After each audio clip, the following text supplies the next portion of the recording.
Bonjour, bienvenue dans la cuisine de Cook Midi, dans la vraie cuisine de Cook Midi.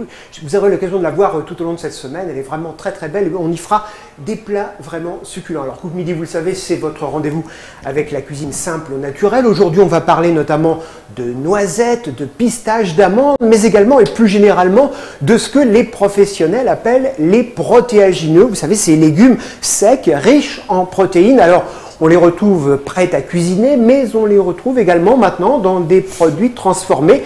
Il y a des steaks faits notamment avec du pois. On trouve également des nuggets végétaux. Et pour parler de tout cela, eh bien, nous allons retrouver depuis sa voiture un agriculteur, producteur de protéagineux. Bonjour Emmanuel Leveugle.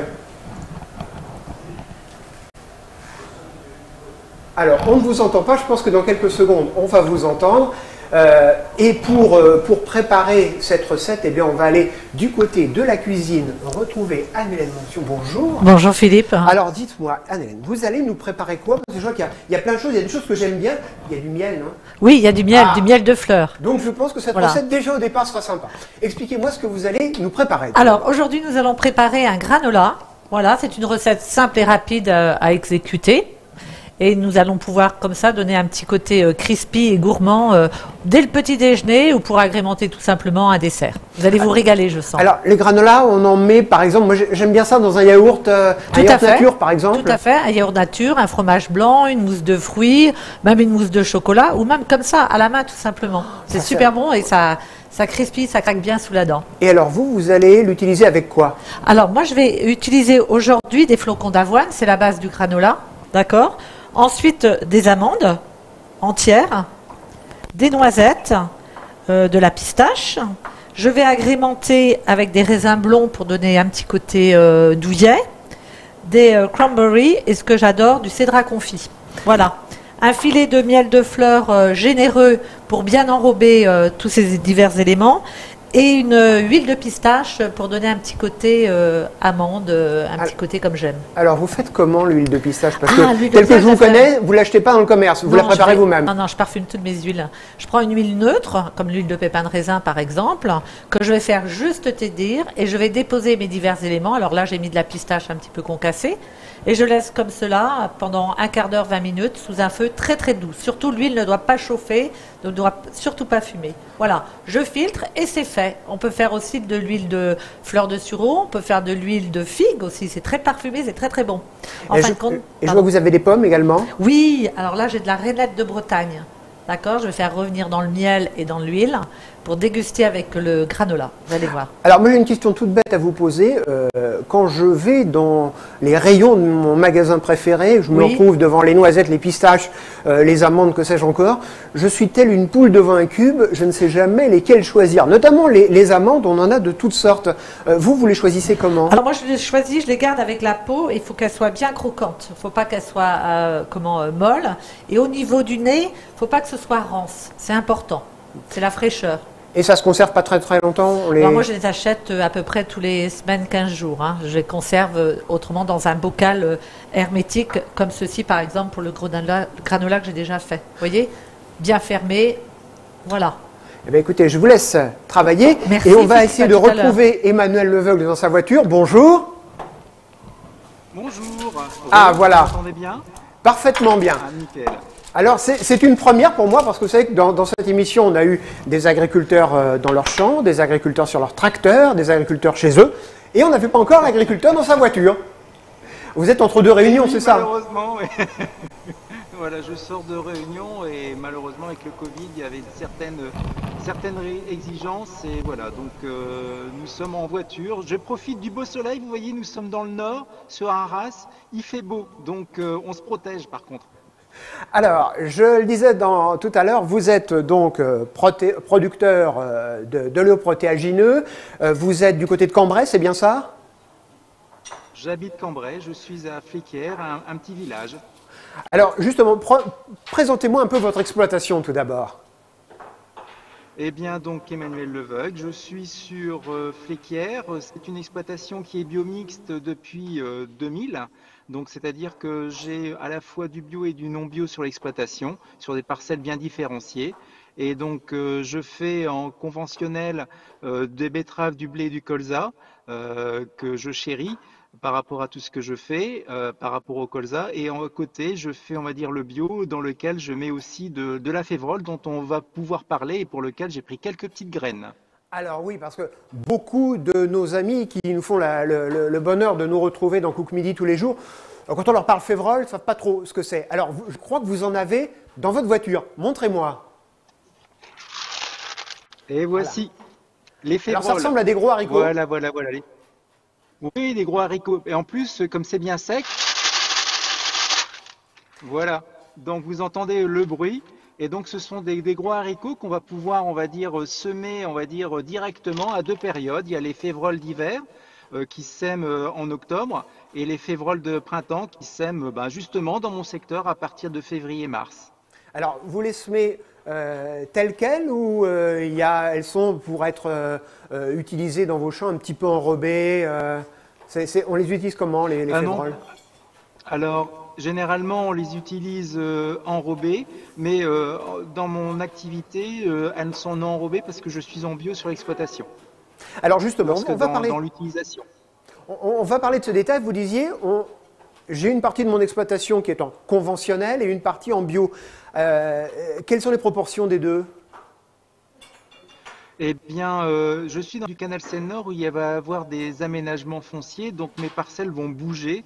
Et comme le bio est le lien au sol, je serai obligé de refaire une conversion. Donc nous attendons avec mon fils, qui prendra la succession, la possibilité de pouvoir attendre que les nouvelles parcelles soient affectées pour aller en bio. Donc je suis pour l'instant à 10% en bio depuis quand même 2000. Et ça a été quoi pour vous la démarche?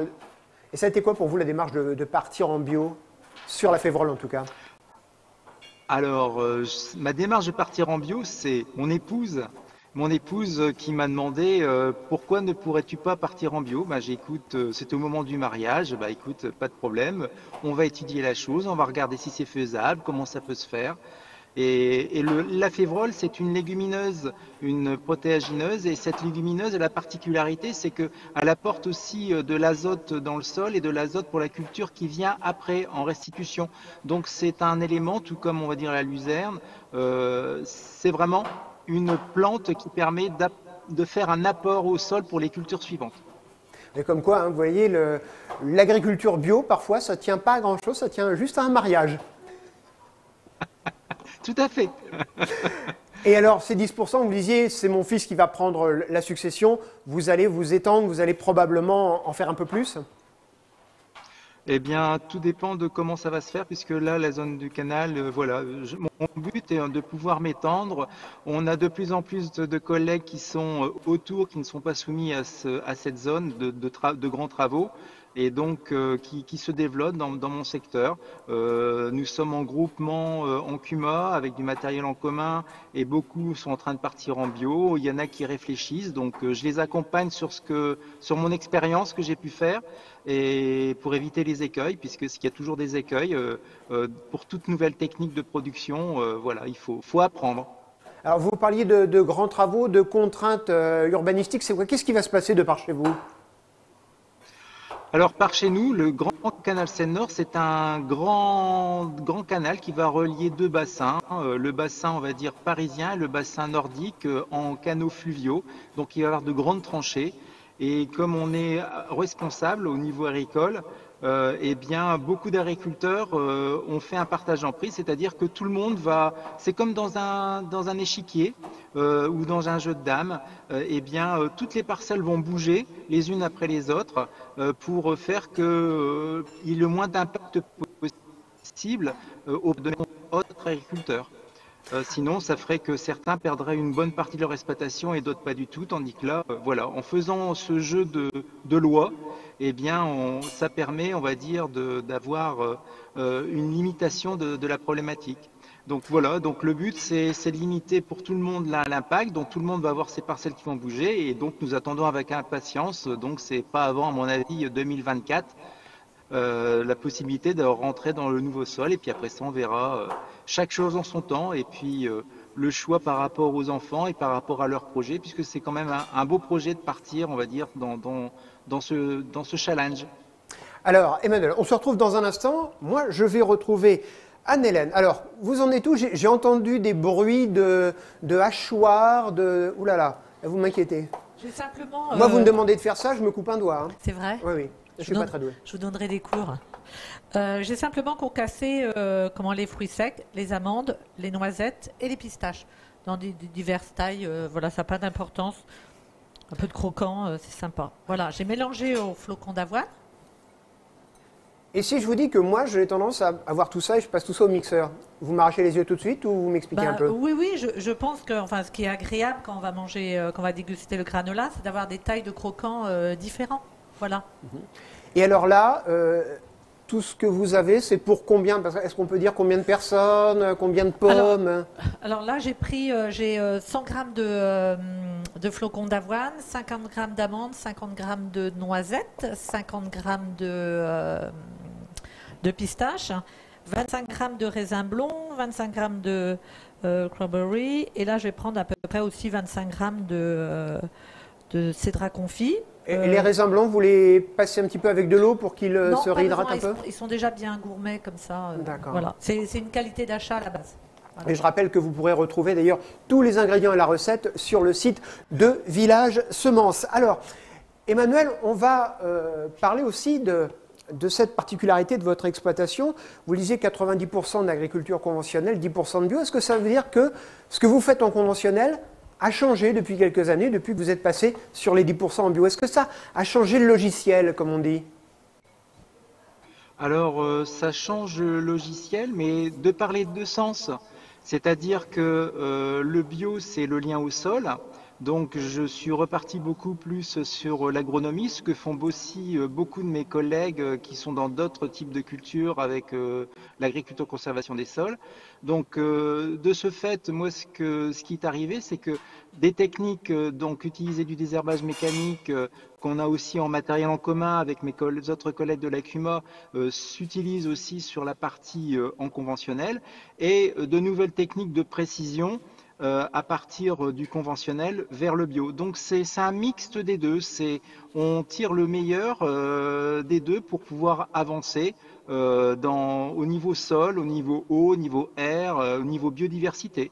Et tout le monde, on va dire, est gagnant dans ce type. Quoi? Eh bien, le GPS, donc c'est Global Position System, donc ça permet, on va dire, d'éviter de passer plusieurs fois au même endroit avec les outils de désherbage mécanique. Quand on utilise beaucoup, on va dire, d'outils de désherbage mécanique, il faut avoir une grande précision. Donc tout dépend de la précision qu'on peut avoir. Généralement, le basique c'est 20 cm. Ensuite, vous avez d'autres en allant JTK qui est le 1 cm.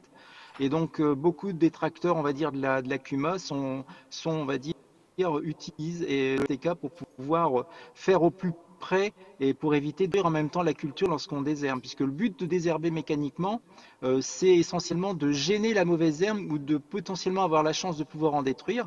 Voilà, pour que la culture puisse prendre le dessus. Et puis, nous, ce qu'on le cherche, c'est de pouvoir produire, et notamment produire, comme on en parle aujourd'hui, des févroles. Rassurez-moi, vous n'êtes pas équipé de ces tracteurs dont on parlait beaucoup il y a une petite dizaine d'années, hein, qui se conduisent tout seuls avec le GPS, avec une précision pratiquement d'une pièce de 2 euros. Si. Si, on utilise ça et tous les agriculteurs... Ça se conduit tout seul, donc vous attendez, vous prenez un livre, vous attendez que ça se passe, non?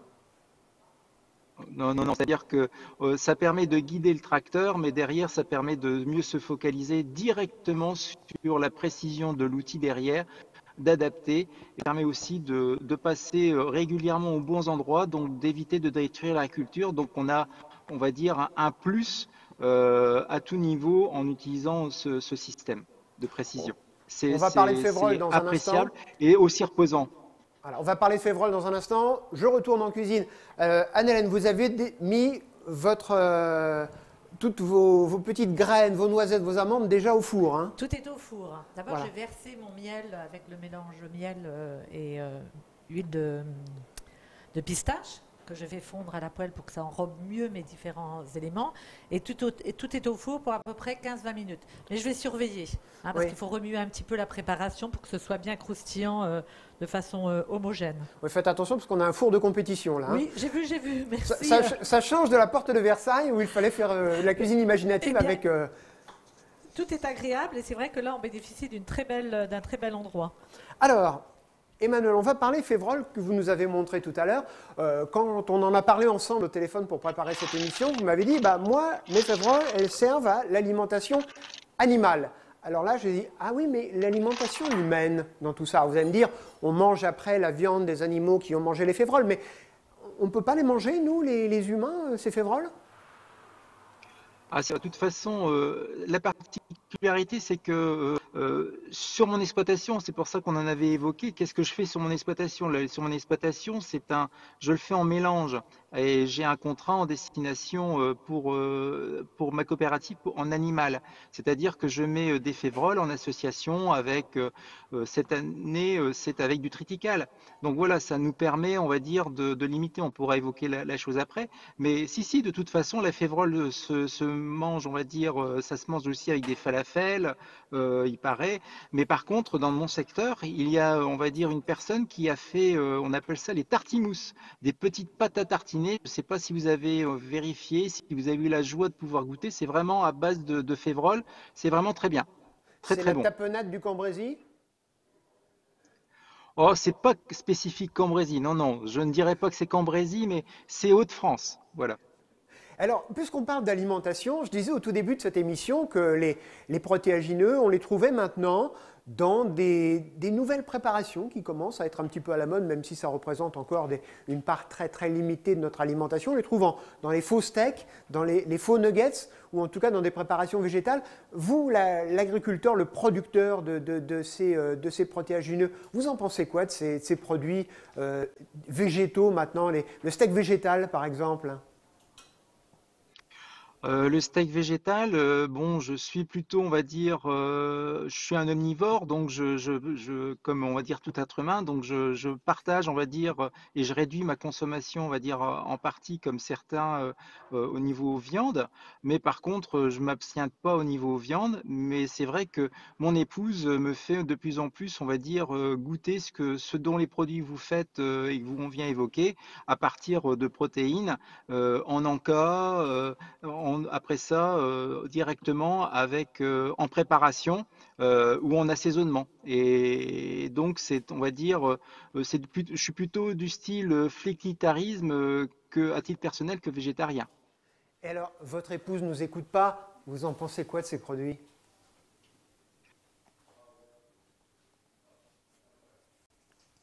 Voilà, je pense qu'on va vous...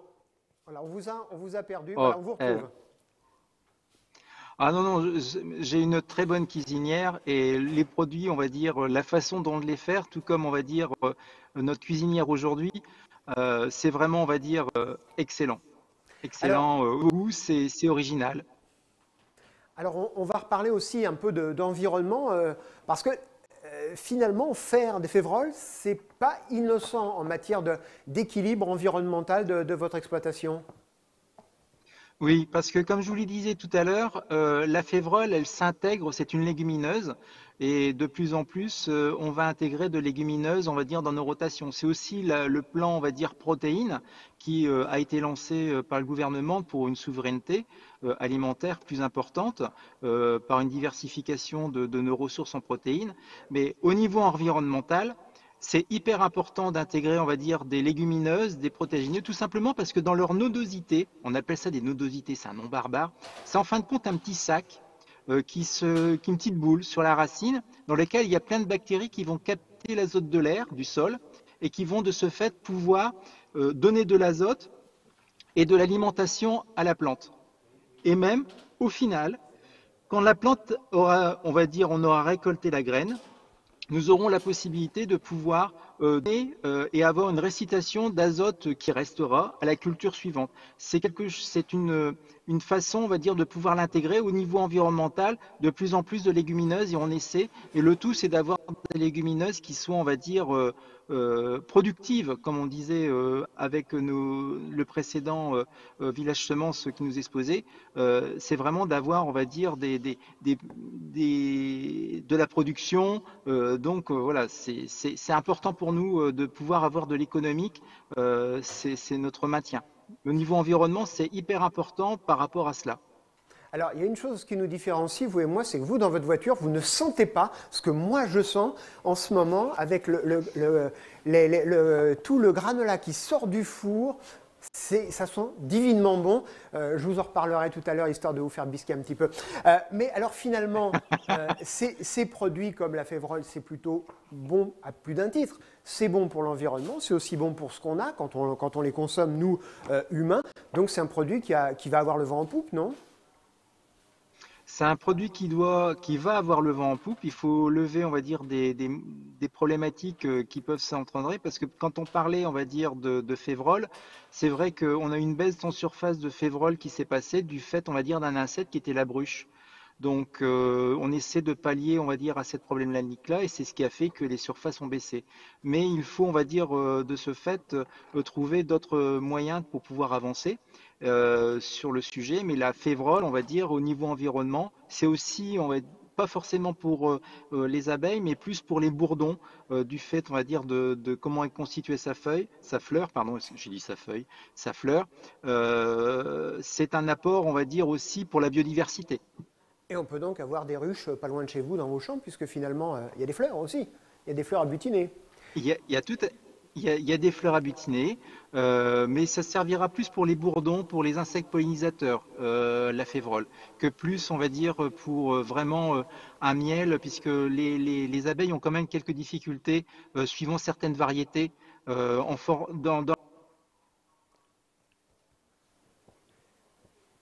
Et alors là, une question aussi, on le voit, on parle beaucoup du marché intérieur, du plan protéines. Est-ce que ce sont des produits qui peuvent aussi s'exporter? Et alors là, je pense qu'on vous a perdu. On va essayer de vous retrouver. On va vous retrouver dans un instant. Anne-Hélène, on est pratiquement à la fin là. Oui, presque. Là, donc vous avez mis du miel sur vos pommes. Tout à fait. Je vais sortir la plaque de granola parce que c'est bien doré, ça va être super croustillant et gourmand. Déjà, ça embaume. Absolument. Ça, c'est un petit plat qu'on peut préparer pour le petit déjeuner le matin en 10-15 minutes. Hein. Oui, enfin, il faut déjà être un peu réveillé le matin, parce que moi, le matin, je suis totalement incapable de faire des granolas à 7 h du matin. Hein. D'accord. Mais est-ce qu'on peut les préparer et les réchauffer d'une façon ou d'une autre, ou les utiliser la veille pour le lendemain? Ça se consomme surtout froid. Hein. Mais vous voyez, Philippe, ici, j'ai préparé hier après-midi. Voilà. Alors, je vais faire ce que je ne devrais pas faire. Allez-y, je vous en prie. Non, et là, je vais préparer regardez mes comme fruits. c'est beau et comme ça fait envie. Et là, il y a le cédra dedans. Non, oui, dans celui-ci, oui, Ouais. je vais le préparer là, juste un instant. Je finis de retourner les pommes, que je fais légèrement colorer, hein, et puis Voilà. cuire pour que ce soit bien fondant. Et Ça fait aussi gourmand à un l'œil, dessert hein. tout à fait sympathique. ouais, et puis c'est un dessert équilibré. Voilà. Voilà. C'est finalement bon pour ce qu'on a. C'est ce qu'on disait tout à l'heure Voilà, avec, simple, rapide, avec Emmanuel et puis, Leveugle. Finalement, là, on ne prend pas de mauvaise graisse, de mauvaise... Tout non, à fait. C'est tout à fait parfait. C'est équilibré et c'est aussi, il faut faire attention, c'est aussi un dessert à pas cher. Et c'est du fait maison. Voilà, et on peut mettre toute son originalité, prendre de l'huile de sésame, voilà, s'amuser avec différentes noix, noix de pécan, noix de macadamia, noix tout court, noix du Périgord. Dites-moi, Annelle, moi j'ai une question à vous poser. Oui. Pendant le confinement, Oui. vous n'avez pas arrêté de faire la cuisine, je suppose, parce que Alors- c'était le sport national pendant le confinement. Alors, On a, c'est vrai tous que pris, c'était- on a ouais. tous pris 3 kilos, mais... Ah, moi, j'ai pas pris. donc J'ai vous pas pris m'énervez, parce je pense que je vais m'en aller. J'ai pas pris, j'en ai même perdu parce que je pense que j'ai fait plus de cuisine fait maison et de ce fait moins gras, moins riche. Voilà, puis un petit peu plus de sport aussi parce qu'on avait le temps quand même, Philippe. Oui, hein. absolument. Entre 2, 3 visios, 4 visios par jour, on avait le temps. Oui, c'est vrai, puis on pouvait faire du sport aussi pendant les visios d'ailleurs, parce qu'il suffisait de couper la caméra. Et là, les pommes, vous les faites encore un petit peu brunir ou Oui, c'est je vais ou les ça va laisser rester comme ça? cuire tout doucement, un petit Elles feu. vont fondre un petit peu, non? Voilà. Elles vont être un peu. Oui, tranquillement. D'accord. Faut que ça ait toujours un petit peu de mâche. Hein. Et alors là, la pomme, tout à l'heure vous nous avez dit j'ai pris tel type de pomme. La peut le rainette faire, de Bretagne. voilà, on peut le faire avec n'importe quelle pomme. La pomme à cuire. D'accord, pomme à pas de la cuire. pomme à Alors, croquer, la pomme pour à qu'on cuire. comprenne bien, pomme à cuire, lesquelles? La rainette de Bretagne, déjà. La rainette de Bretagne, la Canada aussi, qui est très connue pour la cuisson. Faut pas que la pomme soit trop croquante. Faut qu'elle puisse, que la chair doit se cuisiner comme pour une tarte aux pommes. Donc, sans citer, on évite la Golden, la Pink Lady, des choses comme ça C'est qui ça. vont retomber un petit peu. Oui, puis la Pink Lady, c'est vraiment très croquant et très parfumé. Qui va finir un peu en compote, quoi, si on la prépare comme ça. Elle est difficile à cuire, la Pink Lady. Oui. Hein, voilà. Il faut vraiment de la pomme qui se cuise. D'accord. D'accord. Alors là, quand on en est là, il nous reste combien de temps à peu près? Il nous reste encore 4-5 minutes. Je vais découper mes fruits secs. Alors, là aussi, je vous regarde parce que les fruits secs, ça m'interpelle. Là aussi, comme je vous le disais tout à l'heure, j'ai deux mains gauches, donc je pourrais jamais faire ce que vous faites. Et là, le cédra. Le cédra. Aussi, chose qu'on conserve, qui se conserve un petit peu en cuisine. Tout à fait, toujours pareil, hein, un bocal en verre ou conservé ou dans une boîte hermétique. Mais on aurait pu choisir de la noix de coco, de l'ananas. Vous voyez, on peut varier chaque semaine. Vous faites votre petit granola en variant les saveurs. Et ça, il y a des pépites de chocolat aussi, si les enfants aiment ça. Ah oui, on remplace quoi? On remplace le cédra par des pépites de chocolat. Si on veut. Mais là, par contre, on les met au dernier moment, les pépites de chocolat. Oui, tout à fait, quand c'est bien froid. D'accord. Mais là, pareil, hein, je vais additionner ensuite mes fruits secs pour pas qu'ils sèchent. Là, je ne remets plus au four, c'est terminé. Vous avez goûté, vous pouvez goûter si vous le souhaitez. Alors, là, c'est la version chaude. Donc là, je ne vais pas me brûler. Non, je pense pas. C'est un côté, Madeleine de Proust, souvenir d'enfance. D'accord. C'est génial. Merci.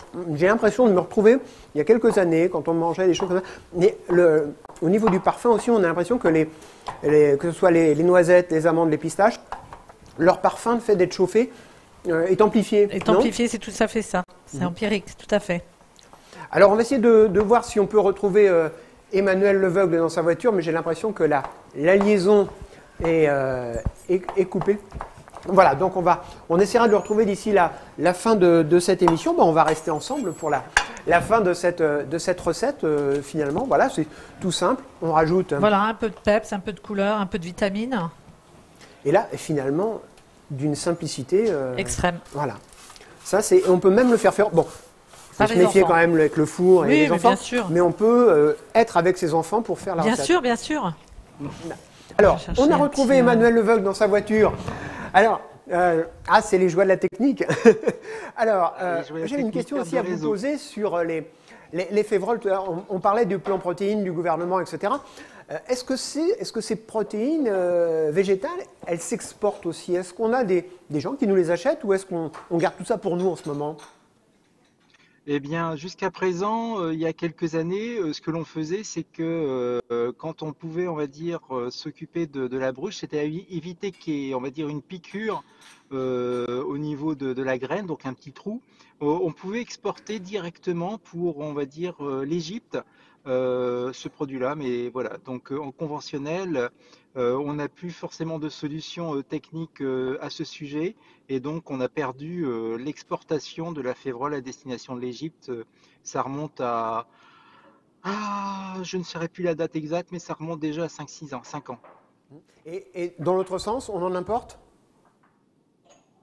Dans l'autre sens, vu des surfaces de ce fait, comme il n'y a plus de débouchés qui baissent, je pense que je ne pourrais pas dire à titre personnel si on en importe ou pas. Je ne pourrais pas vous dire. Je préfère m'abstenir que de dire des bêtises.